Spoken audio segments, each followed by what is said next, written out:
سنا ہے؟ وہ کہتا ہے ایک ہی رات میں مکہ سے مسجد اقصی چلا گیا۔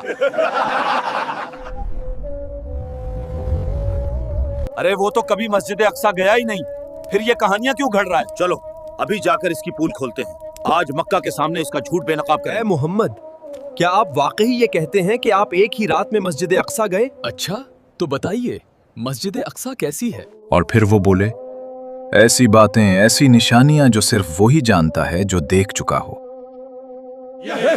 یہ تو ہم نے خود دیکھا ہے۔ اچھا تو بتائیے راستے میں کیا دیکھا؟ اس کی باتوں پر یقین مت کرو، یہ ہمیں گمراہ کر رہا ہے۔ محمد صلی اللہ علیہ وسلم فرمانے لگے، میں نے ایک قافلہ دیکھا فلاں جگہ پر، فلاں اونٹ گم تھا۔ ابو بکر، یہ سن کر بھی مانتے ہو؟ اگر محمد صلی اللہ علیہ وسلم نے فرمایا ہے تو سچ فرمایا ہے۔ کیوں؟ کیونکہ جو زمین و آسمان کے رب سے خبر لاتا ہے وہ جھوٹ نہیں بولتا۔ کیا آپ واقعہ معراج پر ایمان لاتے ہیں؟ اگر لاتے ہیں تو اس نبی کی سنت پر بھی ایمان لائیں اور اس پر عمل پیرا ہوں۔ اللہ پاک ہم سب کو نیکی کی ہدایت دے۔ کامنٹس میں ایک بار محمد صلی اللہ علیہ وسلم ضرور لکھ دیں تاکہ ہر پڑھنے والے کا ثواب آپ کے حصے میں بھی آئے۔ جزاک اللہ خیر۔